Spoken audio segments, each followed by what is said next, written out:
Hello, welcome to New Millennium Ministries, featuring the Diann Morgan Show, where life happens. There are two types of people in this world, those that make life happen and those that let life happen. This show is all about people who make life happen. Today we have a show that might be kind of disturbing to some people, but yet it's going to be freeing to others.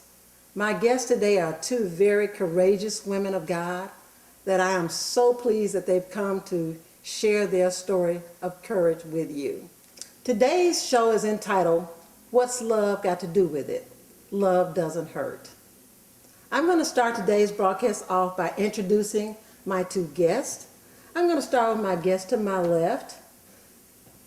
She's just going to introduce herself, give us her name, and kind of tell us what she's doing now. We're going to get into some background as we go along, but right now I want her to give the audience her name and what she's doing now, including her ministry.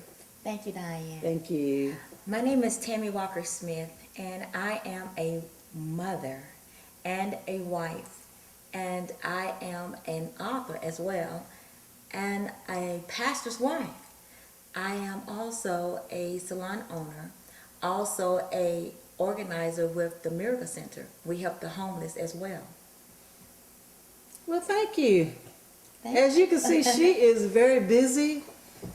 And as we go along and hear some background on her, we're going to be more impressed about how far she's come, the distance she's traveled. Thank you for coming today. You're welcome. And my guest, am I right? Hi, I'm Desiree Bowers, and I'm an author. And also, I have a shelter in Knoxville, Tennessee, Chance House of East Tennessee, LLC. I am a domestic violence advocate, and also I work with victims and survivors of domestic violence, drug and alcohol recovery, and sexual assault.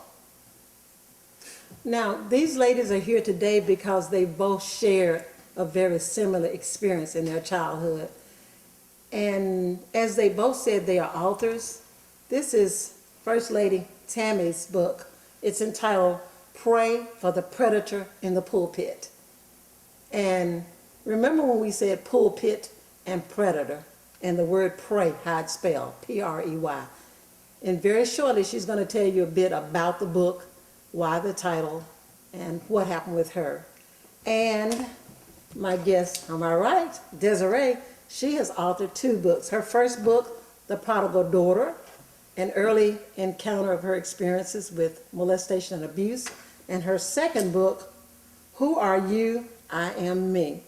These books are available to you, the public, and we'll get back a little later on the show and how you can get these books. And I went off to college. When I went off to college, it was over. Well, praise God. Well, what about you? Because you said you went back. Oh yeah, many times. What made you go back? Economics. So expound on economics a little bit. Tell us about economics. What was he doing economically for you? We were both very codependent. Okay. And I have to, because I'm a very honest person, I just lay it out on the line. I was a prostitute and he was a pimp. Okay. And A prostitute and a pimp. a prostitute and a pimp. Okay. And you know, that's something I share with people, that it doesn't matter if you're Right. Miss Susie Homemaker or where you are. Abuse is abuse. It Yes, it doesn't is. matter if you're a prostitute or a pimp or same sex. Abuse is abuse. It doesn't matter. So for me, there were times that I would go back because I was broke down, and I would go back. And it went on and on, and of course, just like most abusees, looking for love in all the wrong places. And you know, you get down, you're broken, nobody wants you. He's already told you your folks don't want you, and that was part of that isolation. You know, and they tell you after you keep going back to them, and they let you in, and you go back to him, they finally say, look, don't you come back here no more. So what he's just said to you, it becomes real to you, because your folks just said don't come back anymore. So you begin to believe what he says, and there's this isolation. So you feel like you have nowhere to go. And when you get get beat up and your eyes are blackened and your head is swollen and your ribs are broken. You go off for a while like a wounded animal until you're healed, and then you decide, well, I'm okay now and I can go back. Or let me go and maybe, and I use this and some people think it's funny. I said, well, maybe let me try that pork chop a little bit harder next time. Maybe he won't hit me.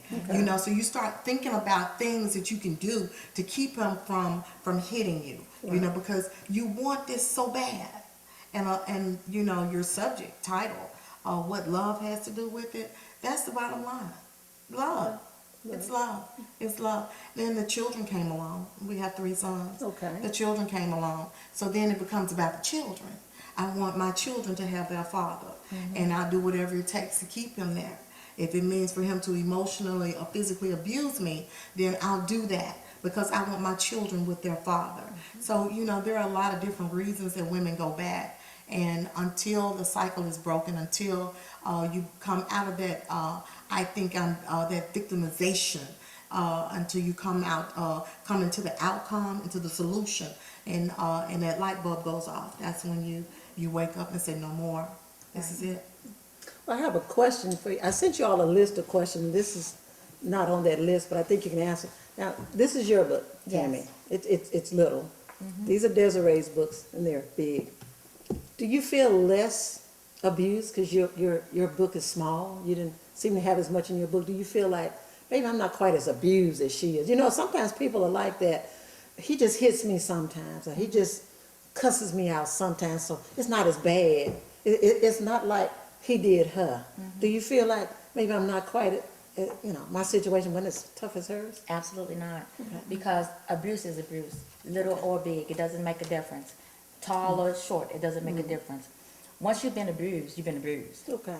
There's nothing that you can say about it to sum it. You've been abused. And it's important to put that out there so people won't feel like minimizing their abuse. Right. I'm not quite as abused as she was, so maybe my situation isn't as bad. Right. I can hang in here a little longer. But I've learned that even words are much more stronger than physical abuse. So, and I've had situations where some conversations in words were more damaging than some things that has happened. Absolutely. And actually, you know, it's the words, that's where it starts. You know, with the name calling or telling you that you're lesser than, you know, you can't do anything right. Nobody wants you but me. Right. You know, and it's the feeding into the mind and you know, and starting to believe it, you know, in your own mind, that this is what's going on. You know, nobody wants me but him, you know, and that's what happened with me, you know, and believing in what he said. So, and for some, it could be the stalking. You know, I also do teens dating balance. I do a workshop on teens dating balance, and you know, and some of us think, well, you know, he snatches my cell phone and he's looking through my texts and my contact number, and oh, he's just a little, he's just checking up on me. You know, that's the beginning of some of that abusive and control and power relationship, which I know we're gonna probably talk about, but yeah, that's the start of it, especially for younger women, you know, that think that, you know, that it's okay for him to do that. Okay. And I remember even when I was in high school, it was that thing of, boy, he slapped me, he must really love me. We didn't understand that. That wasn't love. Right. No. Love doesn't hurt. No. But, you know, and I would hear girlfriends say that, Yeah. you know, he hit me, so he must love me. And even as a young person, I was thinking, well, that doesn't sound right to me. It didn't sound right to me. No. And now, Diann, they'll say something like, oh, well, you know, he's just jealous because little Larry was looking at me, you know, and that's why he slapped me, because he was jealous. No, that's the beginning of control and power. And that's the two factors with domestic violence and sexual assault as well. It's not about the sex. It's about the control and power. Right. Let's talk about some different forms of abuse. We've kind of hit on it. And also, in your book, you mentioned various places that abuse, because we think of abuse as taking place maybe in the home or in the car. But in your book, you mentioned a lot of places. But first, we want to talk about some different forms of abuse. And we mentioned some, but we kind of want to pull them all together because sometimes people don't think of this is abuse. Right. So let's just mention some things that people should look out for as types of abuse and signs of abuse. Right. So I want you to talk for a while and then you kind of chime in. I really, I'm strong on the mental abuse. It starts with the mind. My accuser, it was one word he would use all the time. He would say, give me your mind. And that's almost a form of witchcraft. Give me, it's like, give me something. Brainwashing. Right. He said, give me your mind. And as a child, you don't know what to say, because how can you give somebody your mind out your head? So you're looking like, how do I do that? Right. So, and then it's the pastor, so you're looking like, okay. And then he would say, you have to say it. So that's a form of manipulation, it's a form of mental abuse. And I just think that mental abuse and a misguided trust plays a strong part in molestation and abuse. Okay. Now, was your form mental or a combination of mental? Just give us some examples of other types of abuse other than mental. There are other types as well. It was all wrapped up in one, because as I mentioned earlier, the man who said he loved me sexually abused me. Okay, So it was wrapped into a sexual abuse. Okay. When I said no, he said yes, you are. When there was this mental abuse. Okay. Nobody wants you but me. And then it was the fear. If you are a person who mistreats an animal, if you hit an animal and you continue to hit that animal, then when you approach that animal is going to scurry. It's going to be afraid. Well, that's the same way with people. You continue to, a person will decide, well, I'm going to put fear into them. Right. And it's to be physically abusive. Okay. So when they see me and I even began to recognize the signs. I knew when it was coming. I started guarding my hand, putting my hand up to my face or holding my stomach, because I knew it was coming. I could see the signs when the explosion was about to happen.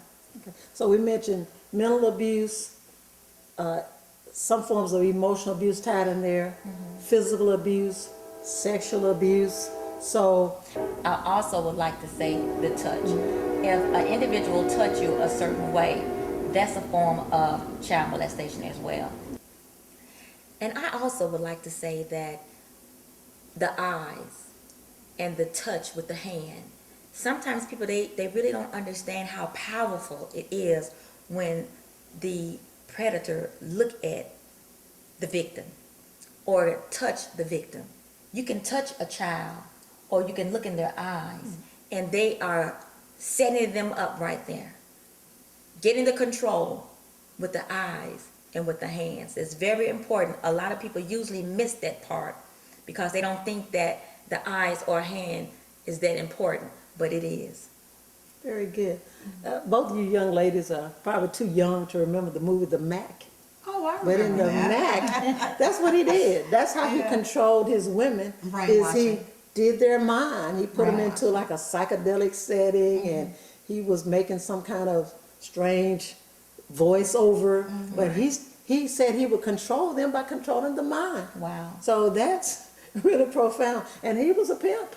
Yeah. And they were his streetwalkers, but that's how he controlled them, by controlling the mind. So that's very profound. We're wrapping up now, but I've read both your books, so I want you to just kind of highlight a little bit of why you wrote the book, because we really want our listening audience to buy the book. Right. So tell us something about, some reasons why you wrote that book. The first book that was written, The Prodigal Daughter, one of the main reasons in the beginning for that book was it was therapeutic for me. I did a lot of crying during the writing of The Prodigal Daughter, and later on it became therapeutic for other women, just as myself. The second book titled Who Are You? I Am Me it was written because there needed to be some conclusion to what was going on. We're talking about a man who continued on with the abuse after the children were born, and it was more emotional. One of the other major factors in writing both books is how God can bring us through our adversities, through the things our storms, how he can bring us over to the other side, to his victory. And I wanted people to know that with God, nothing is impossible, and that he can and he will bring you through those storms. But you have to trust him and have faith in him and believe in his promises that he will take care of you. And for me, that it came long time after, but I'm here today to tell you that God is real and that he will take care of you. So that's what I want the readers to know about The Prodigal Daughter and Who Are You? I Am Me. Thank you. I'm so, and I'm going to get to you, Sister Tammy, on your book. I'm so glad you mentioned God. When you hear people talk about overcoming drug abuse and alcohol abuse, they talk about a higher power. Most of the time they're talking about God. So you had to get connected to a higher power. Absolutely. To overcome Absolutely. your situation. So there's just that, you can't get away from needing something beyond yourself, something even greater, so that you can get free. Absolutely. I say, just as Job, God said, just as God said to Job, you can have him, but you can't kill him. And I think he said the same thing about me, because he's a free will, and you can have him, but you can't kill him, because see, he knew that this day was coming. God knew this day was coming, and thank God the enemy didn't know that this day was coming, because he would have gotten rid of me. But yes, my life kind of piggybacks on the same as what God did for Job, and I thank him so much for that. Now, Sister Tammy is a first lady. Yes. She's married to a wonderful pastor. Yes. Isn't that ironic that her accuser, her abuser, was a pastor, a man that she was a child of love and looked up to and trusted? Now God has sent her a real man, Amen. a real pastor that she can look up to and trust. So I want you to tell her something about your book, what prompted you to write it, and Yes. just how you came to this point in your life too. So Great. tell everybody about it, because they really want to hear that part. Yes. I wrote the book because I did not want what happened to me to happen to your child, or anybody. Why? Because it's so important. If you firsthand, nobody knows like you. If you're firsthand, I was firsthand. I knew exactly about what a predator tries to do. I knew exactly what he did. I knew exactly what he tells you to do and what he tells you not to do. So I wanted to write those things in the book to let young children, not only young girls, but boys as well, I want them to know that it's so important to speak out. You must speak out in order to be completely free. No one is going to hold a gun to your head. No one is telling you that, I'm going to hurt your parents, or I'm going to do this. Whatever they say, it doesn't matter.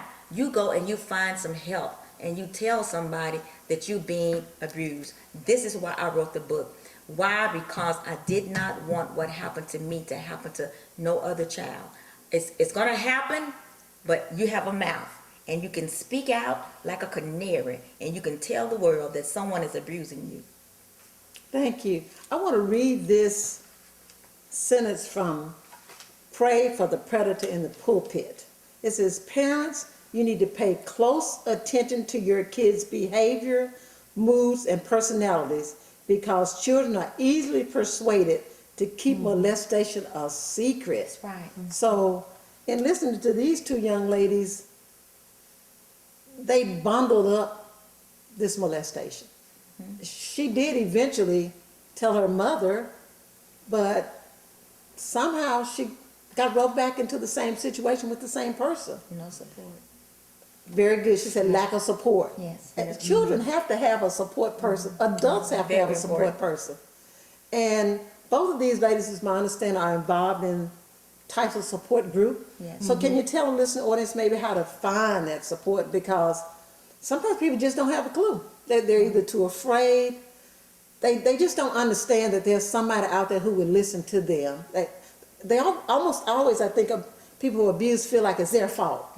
That they're nasty, they're dirty, and they deserve it. So please tell them who they can contact or how they can do it, what they need to do to try to get out of this. I would like to say, Diann, that let's not forget about the church. All churches are not like that.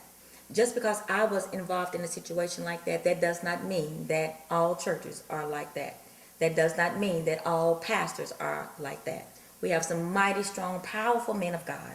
And I urge young girls and boys to go to their local church as well, and to go to some support group, and or go to your guidance counselor. There are many different type of places that you can go.